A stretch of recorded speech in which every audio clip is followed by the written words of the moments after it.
আমার নাম রাশিদা। আমি ভীষণ তরুণী ও সুন্দরী ছিলাম দেখতে।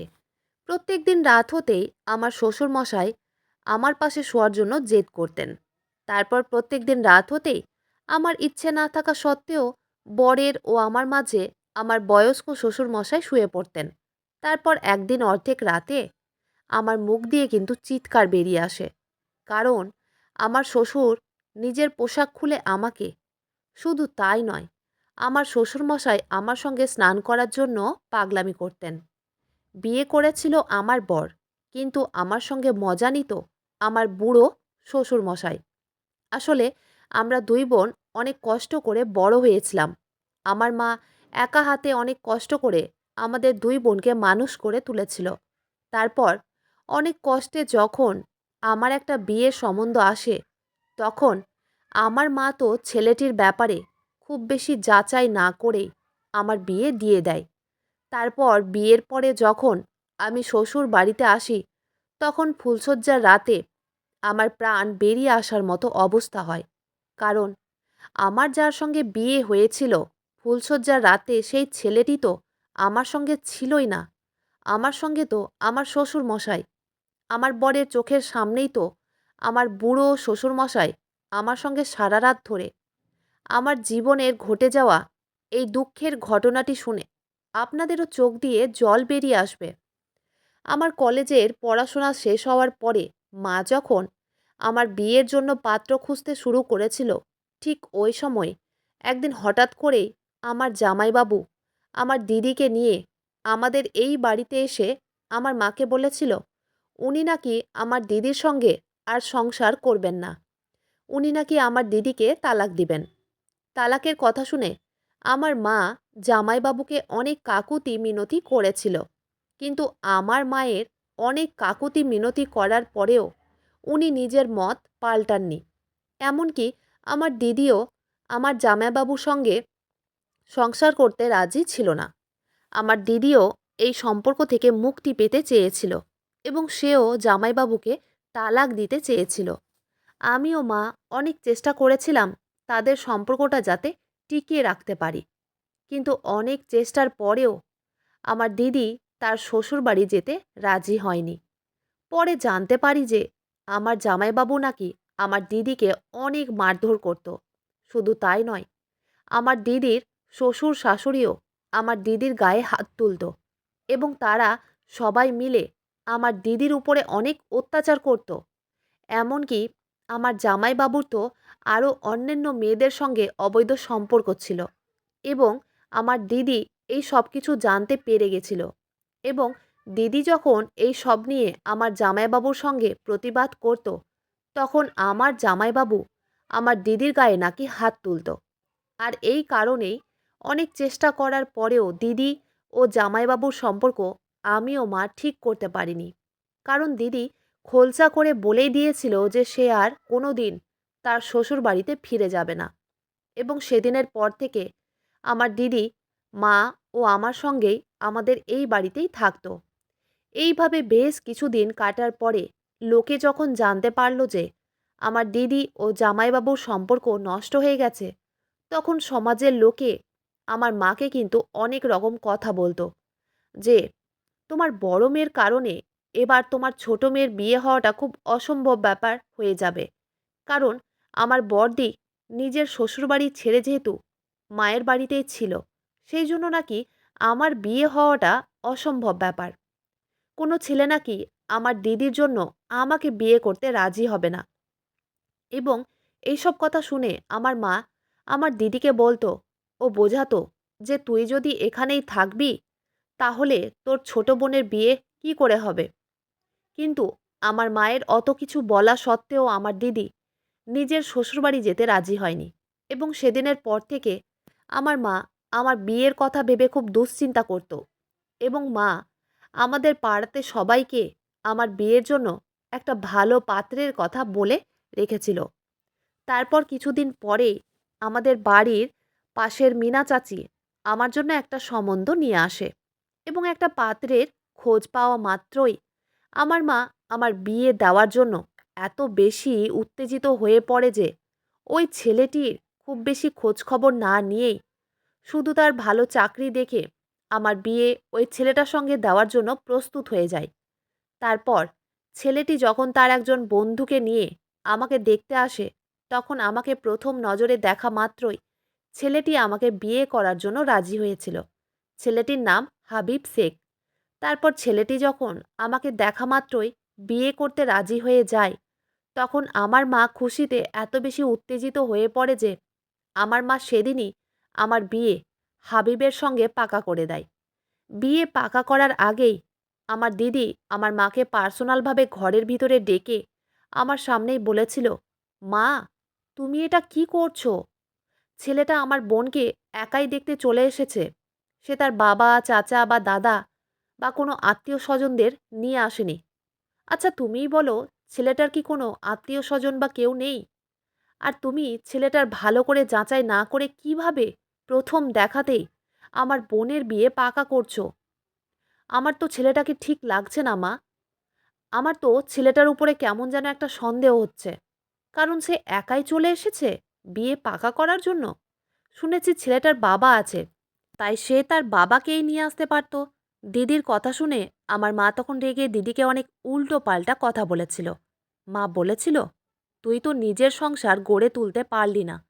তুই তো নিজের সংসার ভেঙে আমার বাড়িতে এসে বসে গেলি।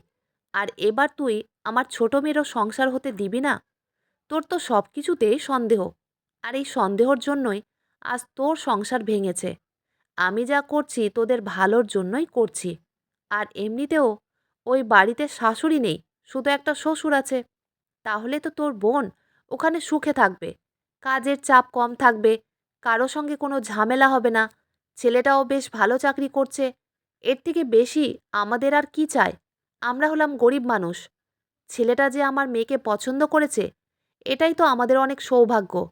না হলে তো কোনো ছেলে তোর বোনকে বিয়ে করতে রাজি হতো না। এটা শুনে যে তার বড় দিদি নিজের সংসার ভেঙে মায়ের বাড়িতেই পড়ে আছে, তাই আমি এই বিয়েতে কোনো বাধা চাই না। তাই আমি যা করছি আমাকে সেটা করতে দে। মায়ের কথা শুনে তো আমিও ভয়ে আর কিছুই বলতে পারিনি। তারপর কিছুদিনের মধ্যেই আমার বিয়ে হাবিবের সঙ্গে হয়ে যায়। এবং বিয়ের পরে আমি যখন শ্বশুর বাড়িতে আসি, তখন দেখি যে আমার শ্বশুর তো একদম অচল অবস্থায় ছিল। উনি তো হাঁটতেও পারতেন না। উনি একটা হুইল চেয়ারেই বসেছিলেন। তারপর আমি তো এটা ভেবে খুব খুশি ছিলাম যে আজ আমাদের বাসর রাত। এবং আমার শ্বশুর বাড়িটা অনেক বড় ও সুন্দর ছিল। এবং আমি শ্বশুর বাড়িতে আসা মাত্রই খুশি হয়ে গেছিলাম। এবং তখন আমার মনে হয়েছিল, মা যা করেছে ভালোই করেছে। তারপর বাসরাতে আমি যখন বরের অপেক্ষায় বসেছিলাম, তখন কিছুক্ষণ পরেই আমার বর ঘরের ভিতরে এসে দরজাটাকে ভেতর থেকে লক করে দেয়। তারপর সে যখন আমার কাছে এসে আমার হাতটাকে ধরে, তখন আমার হৃদয় স্পন্দন অনেক বেশি বেড়ে যায় এবং লজ্জায় আমার চোখ মুখ লাল হয়ে যায়। তারপর বর আমাকে অনেক স্নেহ করে বলল, তুমি এতটাই সুন্দরী যে তোমাকে প্রথম নজরে দেখতেই আমি তোমাকে ভালোবেসে ফেলেছিলাম। তাই আমি তোমাকে কথা দিচ্ছি, আমি চিরকাল তোমার সঙ্গে থাকব এবং তোমার সুখ দুঃখ সব কিছুতে তোমার সঙ্গ দিব। তাই তুমিও আমাকে কথা দাও যে তুমি আমার পরিবারের খেয়াল রাখবে। যদিও বা আমার পরিবারে আমার একমাত্র বাবা ছাড়া আর কেউ নেই। আমার বাবা যেহেতু অক্ষম মানুষ, তাই আমার বাবার খেয়াল তোমাকেই রাখতে হবে। উনি অনেক দয়াশীল। তুমি যদি ওনার সেবা করো তাহলে তুমি একটা পুণ্যের কাজ করবে। শুধু তাই নয়, উনি এতটাই দয়ালু যে তুমি ওনার খেয়াল ও যত্ন রাখলে উনি তোমাকে সব কিছু দেবেন। তোমার আসার আগে পর্যন্ত এতদিন আমিও কাজের মাসে মিলে আমার বাবার খেয়াল রেখেছি। যদিও বা আমি বেশিরভাগ দিন তো শহরেই থাকি, তাই কাজের মাসিদের ভালো করে বুঝিয়ে দিয়ে যেতাম যে তারা যাতে ভালোভাবে আমার বাবার খেয়াল রাখে। আর আমি প্রত্যেক সপ্তাহে শুধুমাত্র বাবার জন্য বাড়ি আসতাম এবং বাবার খেয়াল রাখতাম। কারণ কাজের মাসিরা তো আমার মতো করে আমার বাবার খেয়াল রাখতো না। তারা শুধু দায় সারত এবং মাসে মাসে টাকা গুনে নিয়ে চলে যেত। তাই এখন থেকে তুমি আমার বাবার খেয়াল রাখবে তো? আমাকে কথা দাও যে তুমি আমার অসুস্থ বাবার খেয়াল রাখবে। আমি তখন মন থেকেই আমার বরকে কথা দিয়েছিলাম যে আমি আমার শ্বশুরমশাইয়ের খেয়াল রাখব। তারপর আমার বর যখন আমাকে আদর করার জন্য আমার কাছে আসে, ঠিক ওই সময় আমার বরের ফোন বেজে ওঠে। তারপর আমার বর অনেক আদর করে আমার গালে হাত দিয়ে বলল, তুমি আমার জন্য একটু অপেক্ষা করো, আমি ফোনটা ধরে নিই, হয়তো আমার অফিস থেকেই কোনো জরুরি ফোন এসেছে। বরের ভালোবাসা ভরা মধুর কথা শুনে আমি এটা ভেবে খুব খুশি ছিলাম যে আমি একজন ভালো জীবনসঙ্গী পেয়েছি, যে আমাকে খুব ভালোবাসবে। তারপর আমার বর যখন তার ফোনটা ধরে, তখন ফোনটা ধরা মাত্রই সে কপালে হাত দিয়ে মেঝেতে বসে হাউমাউ করে কাঁদতে শুরু করে দেয়। বরের কান্না দেখে তো আমি অনেক বেশি ঘাবড়ে গিয়েও ভয় পেয়ে বিছানা থেকে তাড়াতাড়ি নেমে তার কাছে আসতেই সে আমাকে জড়িয়ে ধরে আরও অনেক জোরে জোরে কাঁদতে শুরু করে দেয়। আমি যখন তার কাঁদার কারণ জানতে চাই, তখন সে বলে, রাশিদা, আমার অফিসে আগুন লেগে গেছে, আমাকে এক্ষুনি অফিসে চলে যেতে হবে। এই বলে আমার বর আমার মাথায় খুব ভালোবেসে হাত বুলিয়ে বলেছিল, তুমি নিজের এবং আমার বাবার খেয়াল রাখবে, আমি হয়তো এখন আর বেশ কিছুদিন বাড়ি ফিরে আসতেই পারবো না। এই বলে আমার বর তড়িঘড়ি করে হাতে একটা সুটকেস নিয়ে সেই রাতেই বাড়ি থেকে বেরিয়ে পড়ে। সেদিন আমি নিজেই বুঝতে পারছিলাম না যে আমার সঙ্গে এইসব কি হচ্ছিল। একটা মুহূর্তের মধ্যেই আমার জীবনের সবকিছু পাল্টে গেছিল।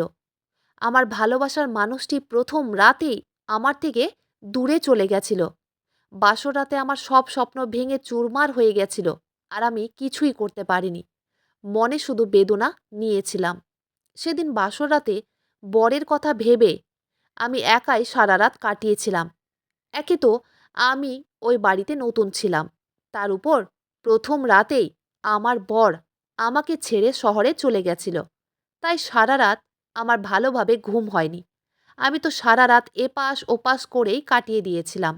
তারপর জানি না কখন ভোরবেলাতে আমার ঘুম চলে আসে। তারপর সকালবেলাতে আমি যখন গভীর ঘুমে ছিলাম, তখন মনে হলো কেউ যেন আমার গায়ে হাত দিচ্ছে এবং আমাকে ঘুম থেকে তোলানোর চেষ্টা করছে। তারপর চোখ খুলতেই আমি চমকে উঠি, কারণ আমার শ্বশুরমশাই আমার ঘরের ভিতরে ঢুকে আমার কাছে এসে গায়ে হাত দিয়ে তোলানোর চেষ্টা করছিল। সকালবেলা হঠাৎ করে শ্বশুর মশাইকে আমার ঘরের ভিতরে দেখে আমি তো ভয়ে চমকে উঠেছিলাম। তারপর আমি যখন তাড়াতাড়ি বিছানা থেকে উঠে নিজের গায়ের জামা কাপড় ঠিক করে শ্বশুর মশাইকে জিজ্ঞেস করলাম যে, বাবা, আপনি এখানে কি করছেন, আপনার কি কিছু লাগবে? তখন আমার শ্বশুর মশাই মুচকি হেসে আমার দিকে তাকিয়ে বললেন, বৌমা, কাজের মাসি তো জবাব দিয়ে দিয়েছে যে সে আর আমার দেখাশোনার কাজ করবে না, তাই আজকে থেকে তোমাকেই আমার দেখাশোনা করতে হবে। আমি তো সকালবেলা স্নান করার পরে খাবার দাবার খাই, তাই তুমি যদি আমাকে একটু স্নান করিয়ে দিতে তাহলে খুব ভালো হতো। শ্বশুরকে স্নান করাতে হবে, এই কথাটা শুনে তো আমি খুব আশ্চর্য হয়ে শ্বশুর মশাইয়ের মুখের দিকেই তাকিয়েছিলাম। কিছুক্ষণ ওনার মুখের দিকে তাকিয়ে থাকার পরে আমি শ্বশুর মশাইকে বললাম, বাবা, আমি আপনাকে কি করে স্নান করাতে পারি?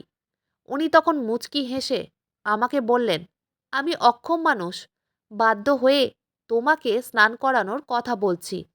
আমার জায়গায় যদি তোমার নিজের বাবা হতো, তাহলে কি তুমি তোমার বাবার সেবা যত্ন করতে না?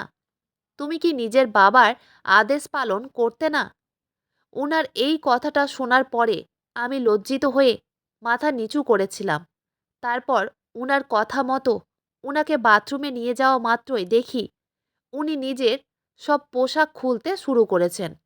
উনার পোশাক খোলা দেখে তো আমি চমকে উঠি। তারপর উনি আমাকে বললেন, বৌমা, আমাকে তাড়াতাড়ি স্নান করিয়ে দাও, আমার অনেক খিদে পেয়েছে তো। জানি না কেন আমার কিন্তু শ্বশুরের হাবভাব মোটেও ভালো লাগছিল না। তারপর আমি যখন খুব আশ্চর্য হয়ে আমার ইচ্ছে না থাকা সত্ত্বেও একটা মগে জল তুলে শ্বশুরের মাথায় জল ঢালি, তখন উনার গায়ে ঠান্ডা জল পড়তেই উনি চিৎকার করে আমাকে জড়িয়ে ধরে বললেন, বৌমা, তুমি এটা কি করছো? আমার ঠান্ডা জলে স্নান করা অভ্যেস নেই, আমি হালকা গরম জলে স্নান করি। আমার ভীষণ ঠান্ডা লাগছে, তাড়াতাড়ি আমার শরীরে গরম জল দাও। উনি যখন আমাকে জড়িয়ে ধরেছিলেন, তখন কিন্তু আমার মোটেও ভালো লাগেনি এবং আমি বলে দিয়েছিলাম যে, বাবা, আপনি এটা কি করছেন? এমনিতেই তো আমার বাসর রাত থেকে অনেক মন মেজাজ খারাপ ছিল এবং বাসরাতে আমার সঙ্গে যা হয়েছিল তাতে কিন্তু মন মেজাজ খারাপ হওয়াটাই স্বাভাবিক ব্যাপার। তার উপর শ্বশুরের এরকম আজব কাণ্ড কারখানা দেখে আমি খুবই আশ্চর্য ছিলাম। আর এদিকে যত দিন যায় ততই আমার শ্বশুরমশাই আমার সঙ্গে উদ্ভট কাণ্ড কারখানা করতে থাকেন। আর ওদিকে আমার বর সারাদিনে মাত্র একবার ফোন করত, তাও আবার বেশিক্ষণ কথা বলতো না। ঘড়ি ধরে মাত্র 2 থেকে 3 মিনিট আমার সঙ্গে কথা বলতো। আর আমি শুধু তাকে একটাই কথা জিজ্ঞেস করতাম যে সে কবে শহর থেকে আমার কাছে ফিরে আসবে এবং আমাকে আদর ও ভালোবাসা দিবে। আমার যে আর তাকে ছাড়া ভালো লাগছে না, কারণ শ্বশুরবাড়িতে আমার প্রায় 1 মাস হয়ে এসেছিল। আর এই 1 মাসে বরের সঙ্গে থাকা তো অনেক দূরের কথা।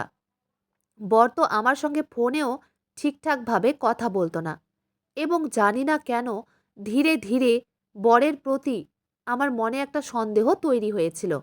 আর এদিকে আমার শ্বশুরমশাই আমাকে সারাদিন হুকুম করতেন, এমনকি উনি সবসময় আমার হাতের খাবার খাওয়ার জন্য জেদও করতেন।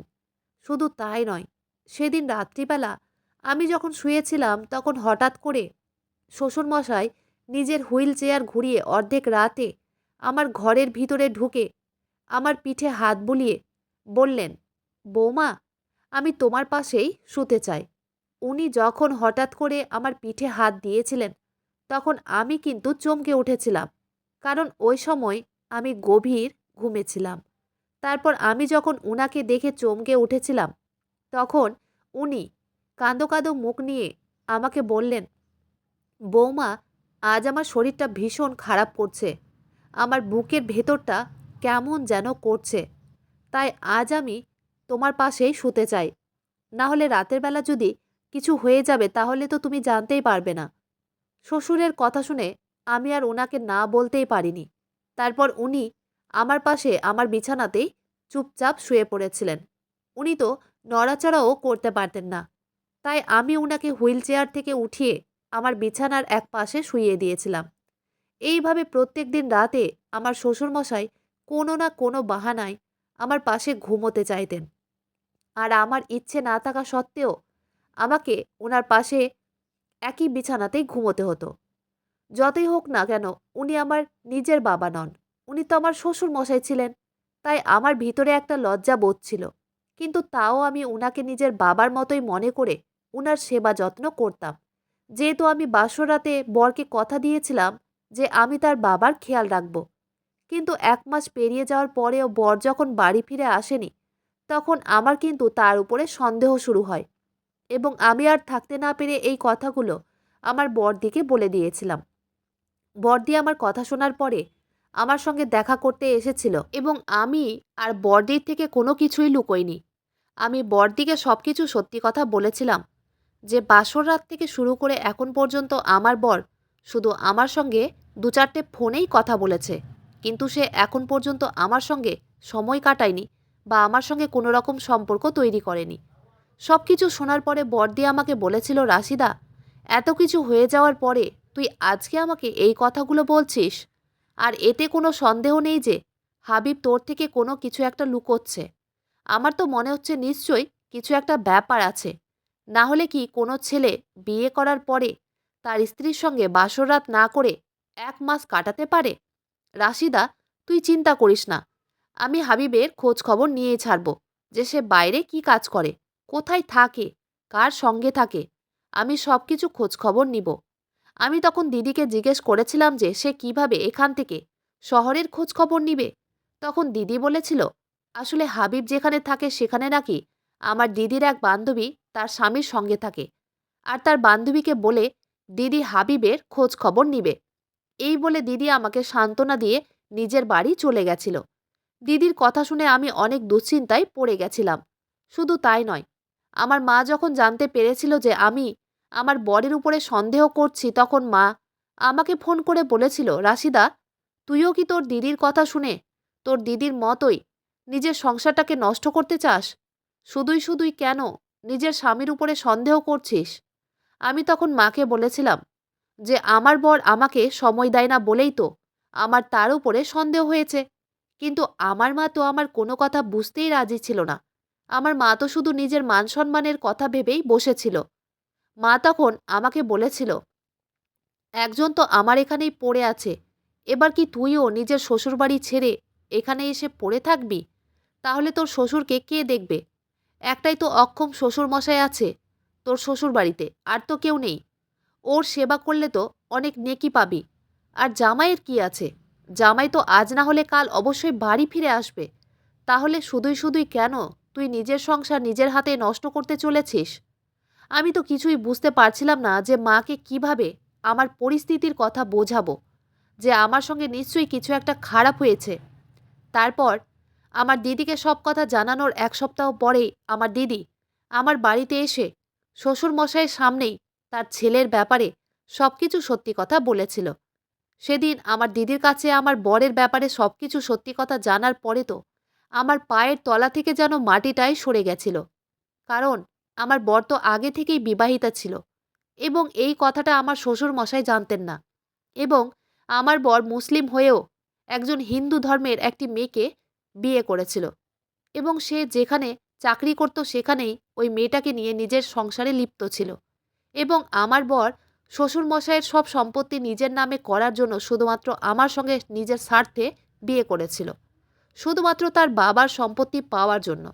কারণ সে খুব ভালোভাবেই জানতো যে তার বাবা যদি জানতে পারে যে সে একজন অন্য ধর্মের মেয়েকে বিয়ে করেছে, তাহলে তার বাবা তাকে তার সম্পত্তি থেকে বঞ্চিত করে দিবে। এবং আমার বর আমাকে বিয়ে করেছিল শুধুমাত্র তার বাবার সব সম্পত্তি পাওয়ার জন্য।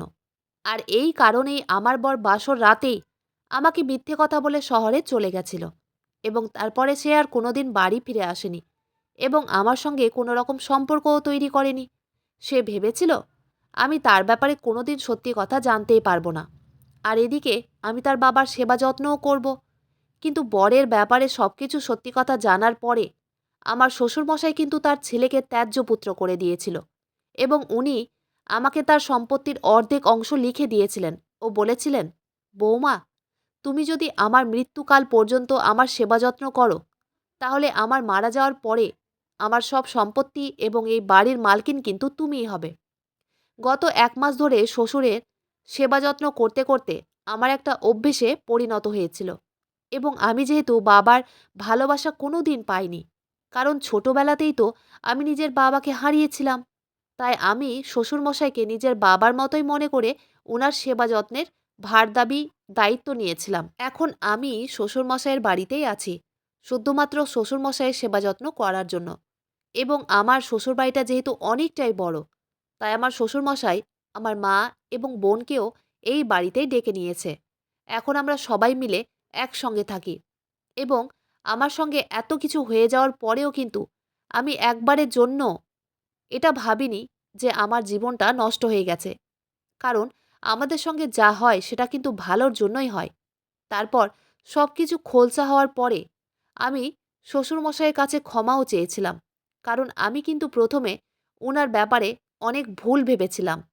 আমার সঙ্গে এত কিছু হয়ে যাওয়ার পরেও আমি কিন্তু ভেঙে পড়িনি। এখন আমি আবার নতুন করে নিজের পড়াশোনা শুরু করেছি। কারণ আমার শ্বশুরমশাইয়ের দেখাশোনা তো আমার সাথে সাথে আমার মা এবং বড়দিও করে দেয়। এখন তো এইভাবেই আমাদের দিন কাটছে এবং এখন আমাদের জীবনে টাকা পয়সার আর কোনো অভাব নেই। কারণ আমার শ্বশুরমশাই তার জমি জায়গার সব টাকা পয়সা আমার হাতেই দিয়ে দেয়। আমার শ্বশুরমশাইয়ের মতো বাবা পেয়ে আমি অনেক ধন্য। বন্ধুরা, আজকের গল্পটি এখানেই শেষ করছি। গল্পতে কোনো ভুল ত্রুটি থাকলে ক্ষমা করে দিবেন। গল্পটি ভালো লাগলে অবশ্যই লাইক, শেয়ার, সাবস্ক্রাইব করতে ভুলবেন না। ধন্যবাদ।